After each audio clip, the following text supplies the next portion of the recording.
If you were to sit down and try to make a list of all of the beautiful wildlife species that live in the world, the charismatic species, the ones that inspire us, the elegant, the graceful, it'd be a long list.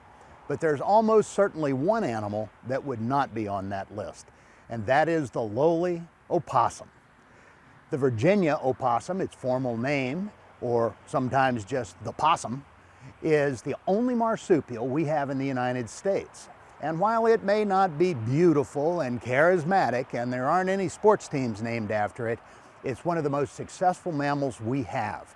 We've actually found fossils of possums that are almost identical to our modern mammals that go back 60 million years. The modern opossum was once a contemporary of the saber-toothed tiger, the woolly mammoth, and the other prehistoric creatures that we know only through fossils. But today, the opossum lives among us as one of the most adaptable omnivores that we have. They're found in the wilderness areas and mountaintops. They're found in suburbia and even in the inner city. The opossum does adapt.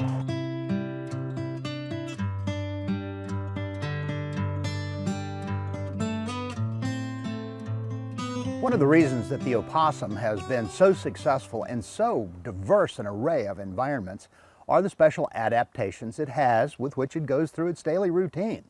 Unlike many mammals that have paws or hooves, the opossum actually has hands on all 4 feet with very distinct individual digits.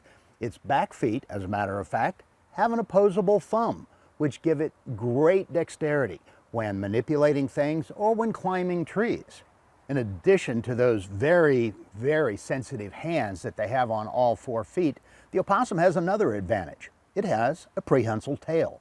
Just like many New World primates, it can use that tail just like a 5th limb, a 5th hand, if you will. Now, there are a lot of characters in cartoons that show possums hanging by their tail or hang upside down when they sleep, and that's really not true. But they can indeed grip a branch, hold on to something with their tail, and actually prevent themselves from falling out of a tree should something try to shake them loose, a predator try to pull them out, or simply they put their feet in the wrong place. It's like a safety belt built in that they can take with them wherever they go. And that's especially important for the young possums that are just learning to manipulate and find their way around their environment. That prehensile tail basically has no hair on it. And for that reason, an awful lot of people want to try and lump the opossum in with rats and rodents. Of course, there's no relationship there at all. The opossum is a marsupial, and while there are about 100 species or a few more around the world in that family group, the opossum is our only marsupial living in the United States and Canada. And they've been here for a very long time, 60 million years, but a lot's changed in that time. Fortunately for the opossum, they are just adaptable. They change right along with their environment, but there are some limitations. They say that the most important job of an animal species is to perpetuate itself, to continue the DNA, to continue the species in the environment. Well, the opossum has developed a very, very effective strategy for survival that's obviously worked because they've been around for 60 million years. Opossums have a very short life. In nature, they will live an average of 2 to 3 years, and they go through the entire aging process during that 3rd year. Within the last 6 months of their lives, they go through an entire geriatric change. They begin to lose weight, their skeleton changes, and they get old, and they get old fast. But during their short lives, they have been very successful to make the most of the time that they had. The adaptation strategy that has enabled the Virginia opossum to survive for 60 million years in what is now this part of North America is through 2 things: adaptability and reproductive capability. They can change their diet, they can change their living circumstance, and really survive and thrive in any type of an environment. But the most important tool that they have as a survival strategy as a species is simply the capacity to produce a lot of babies. The females can get pregnant as many as 3 times a year and deliver 3 litters in a year's time. And each one of those litters can include 20 babies. Now, the remarkable part about all this is that the female is pregnant only between 11 and 13 days. That's right, less than 2 weeks she's pregnant before giving birth to as many as 20 babies. Well, when those babies are born, they're very, very undeveloped. They're about the size of a honeybee, but they're pink, and they frankly look a lot more like little grubs than they do little mammals. But the mother will assist them leaving the birth canal and having to literally crawl up her abdomen and go down into the pouch where her mammary glands are located. Now, the ironic thing is, while she can give birth to 20, she only has space for 13 in the pouch. Her mammary glands have 13 teats, 12 in a circle and 1 in the middle. And the first 13 that get there are the only ones with a chance to survive. After the babies enter the pouch, they will stay there nursing constantly for about 2.5 months before they will even begin to venture outside the pouch. Now, the mother looks pretty pregnant at that time, but she's given birth months earlier. But those babies have grown inside the pouch and things are getting pretty crowded in there.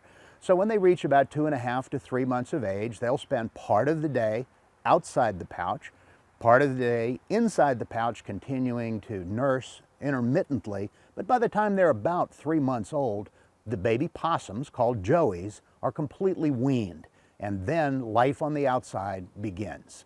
When the babies emerge from the pouch, they'll continue to travel around with their mother, riding piggyback style by hanging on to the hair on her back.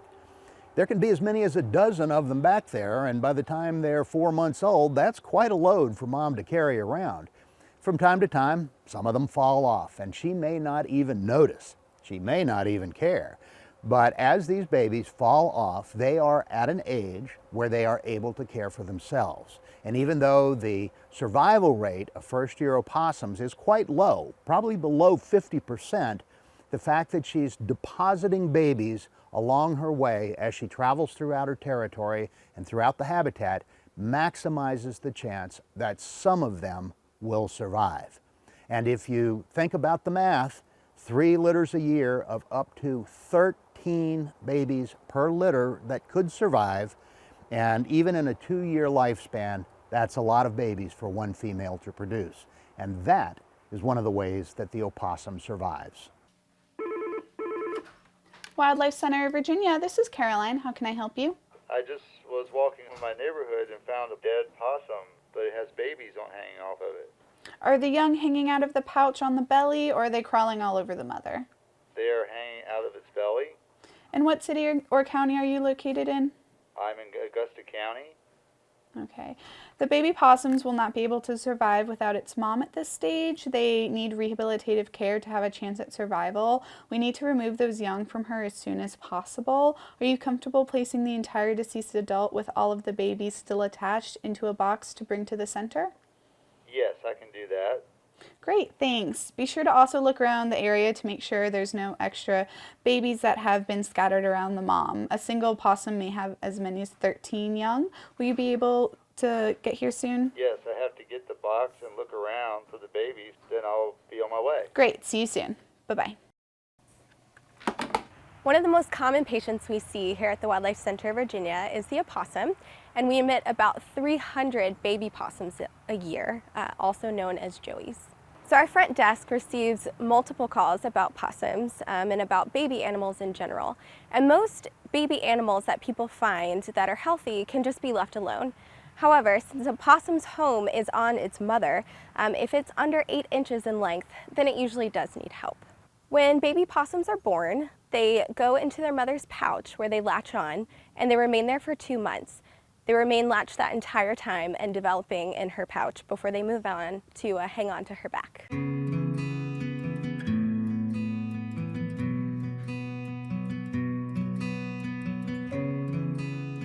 The Virginia opossum is a nocturnal omnivore.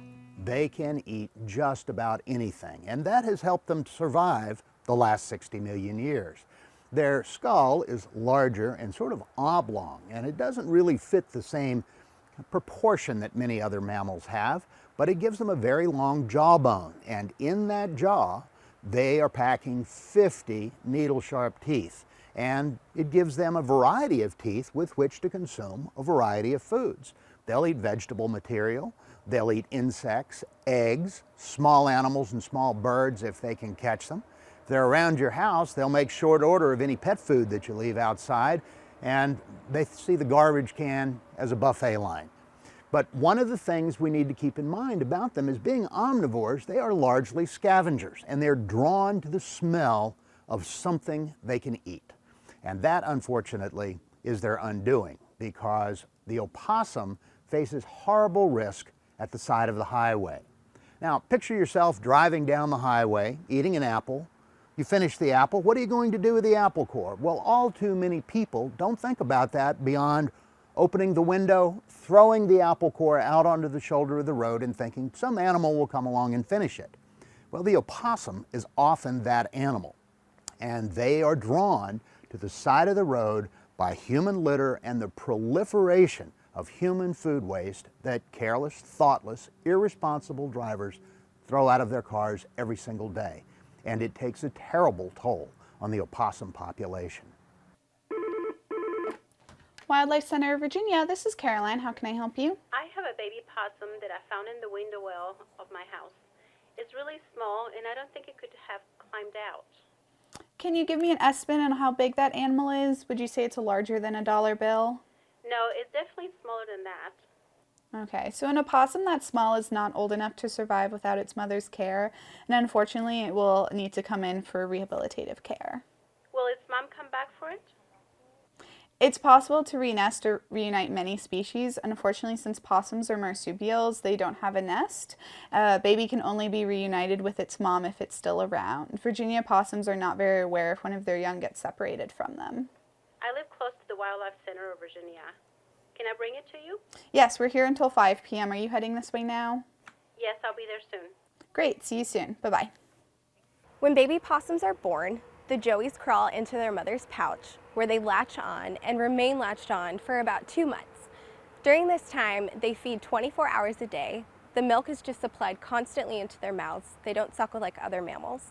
When baby possums come to the Wildlife Center, they're examined by either the vet team if they are deemed sick or injured, or they're given a physical exam by the rehabilitation team if they're a healthy orphan. We check over every part of the possum from head to tail, making sure there are no cuts or no broken bones. And then we decide whether they are male or female based off of whether or not they have a pouch. And we paint each possum with a different color nail polish, just a dot on the top of their head. That way we can tell who is who during the rehabilitation process.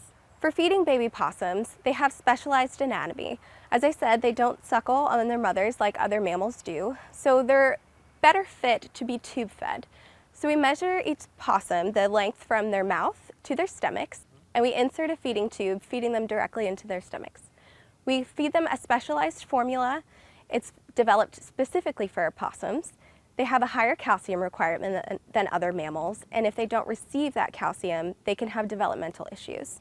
We figure out how much formula a baby possum needs for a day, and then we divide that up into multiple feedings, feeding small amounts at each time. When baby possums come in really young, they have a higher humidity requirement than other mammals because they're used to living in their mother's pouch. So for a while, they're kept in our ICU and incubators. We make sure that their humidity level is appropriate, and we check their hydration level at each feeding. As soon as they're big enough, they're moved outdoors into our mammals complex after we've given them a couple days of acclimation to get used to the outside.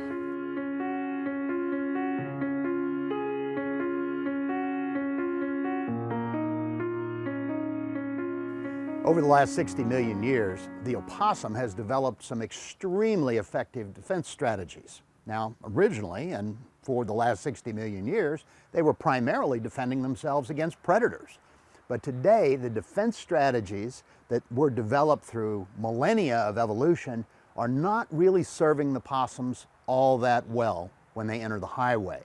Now, one of the things about an opossum that really becomes startling is when you see them in a panic situation, the first thing they will do is freeze. They eyes wide, looking around, trying to figure out what to do.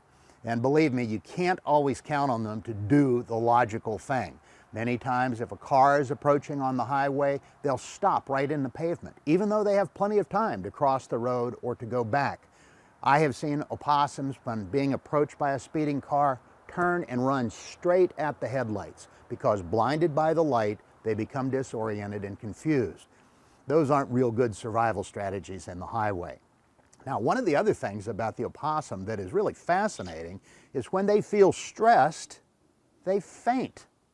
They literally will fall over if they've been attacked by a predator or they think they're going to be, or something else has happened, and they pass out.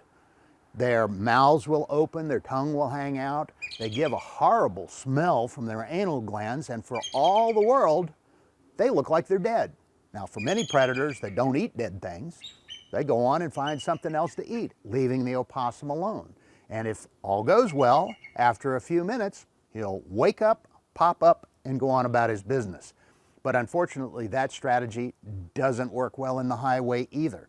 When the opossum is in the road, even if he's not hit by a car, sometimes the passing vehicle will frighten him so much he passes out in the highway.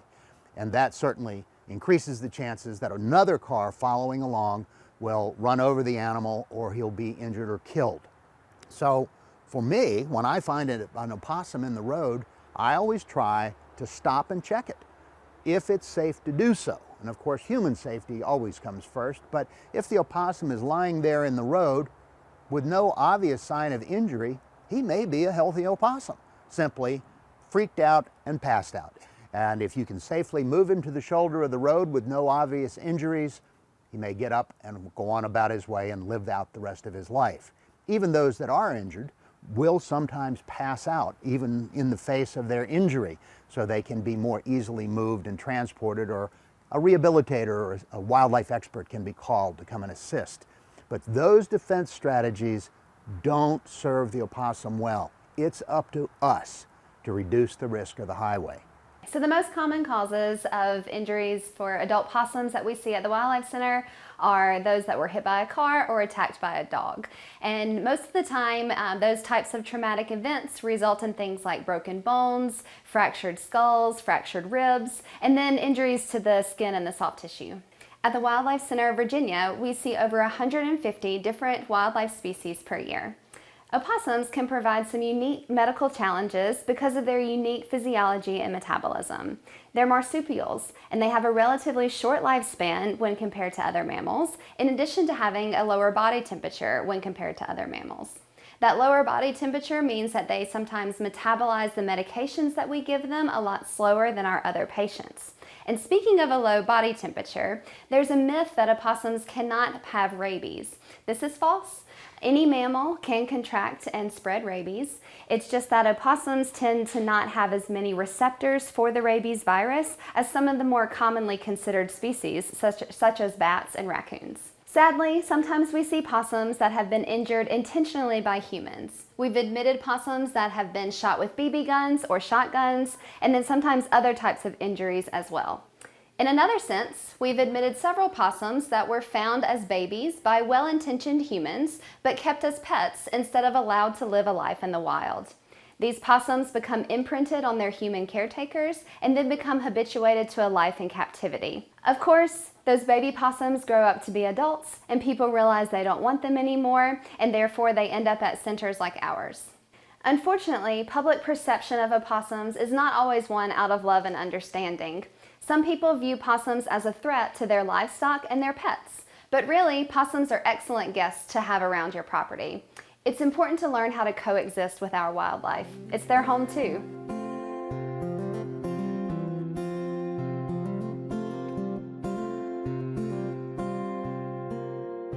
I think that opossums are maybe one of the most misunderstood animals out there.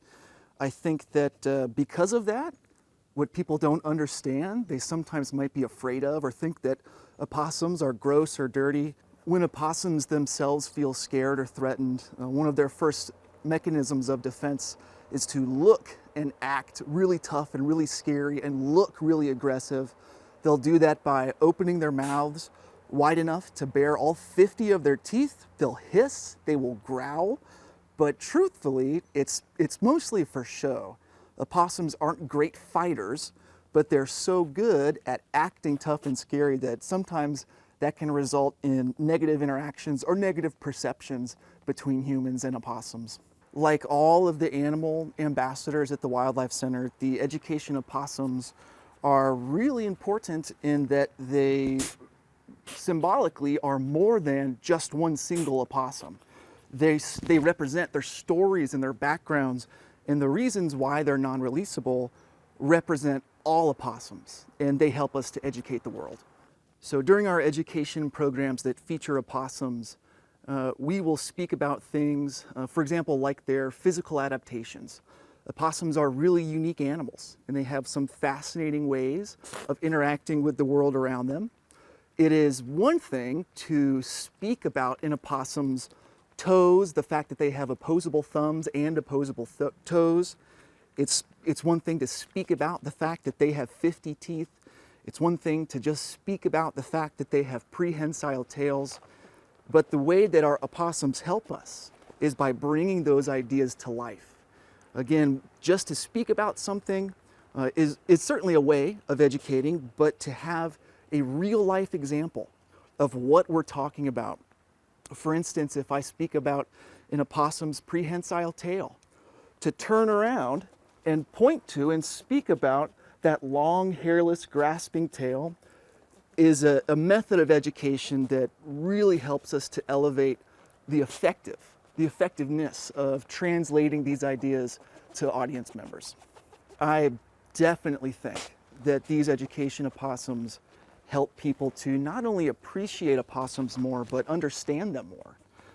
Usually, when people interact with opossums in the real world, or maybe when an opossum interacts with a person, sometimes that interaction is negative. Most of the time, they're getting into somewhere where we really don't want them to be. Maybe a garbage can that's left outside, maybe pet food that's been left on a back porch or something. So by having these education opossums, being able to give audience members the chance to see them in a different light definitely helps them to appreciate them as animals. However, we do always make a point to say that we don't want people to go overboard with their affection for opossums. It's all too common that infant or young opossums are taken from the wild and kept as pets. And while that's tempting, especially seeing how cute some of them are in person, really it's important to understand that they are crucial members of their ecosystems, and as wild animals, that's where they belong. By understanding and being more knowledgeable about opossums, I definitely think that people appreciate them more. For instance, opossums are kind of unique in that they could be called tick vacuums because of their short stature, because their bellies and stomachs are pretty close to the ground as they walk through scrub or underbrush. They end up being a prime target for ticks. Unbeknownst to the ticks, it's estimated that an opossum will eat about 90 to 95% of the ticks that find their way to an opossum's stomach. And again, it's estimated that in a single season, an adult opossum might consume and destroy thousands of ticks. That's just one opossum. So by destroying those ticks, opossums are actually helping to keep their ecosystems and habitats more healthy by eliminating any chances of harmful diseases or viruses being transmitted from those ticks to other animals. You know, there are things that each and every person can do to help wildlife in general, and the Virginia opossum in particular. First of all, with many forms of wildlife, there are things we can avoid. Don't provide these animals access to garbage or outdoor pet food. Don't deliberately habituate them to come to your house for food. In so many cases, a fed animal is a dead animal because they don't know one house from the other. You feed them, you love them. They may go to your neighbor's house and they will find a very different situation. But what you can do is, as you're out driving around at night, be on the lookout for the Virginia opossum. Beside the road, the bright shiny eyes and the possum in the headlights look. And as you see them, just adjust your driving speed. Just be mindful that that animal is really not sure what to do. And above all, don't assume that they're going to do the logical thing. If they're on the shoulder of the road as you're speeding by, they may not figure it out that the safest place to be is on the shoulder of the road. They may rush to the destination in which they were headed before, which puts them right in harm's way. Now, as you are looking for the opossum, understand that their reaction to your automobile may be completely contrary to common sense. They may run at the lights, they may stand perfectly still until you start around them and then freak out and run in front of you. You have the foot on the brake, and possums need a break. Now, the biggest thing we really encourage people to do is learn to love and appreciate the wildlife around us. The Virginia opossum is a living fossil. You can look at those animals, understand their adaptations and their natural history, and see how the world used to be. And I'm sure you'll be glad you did.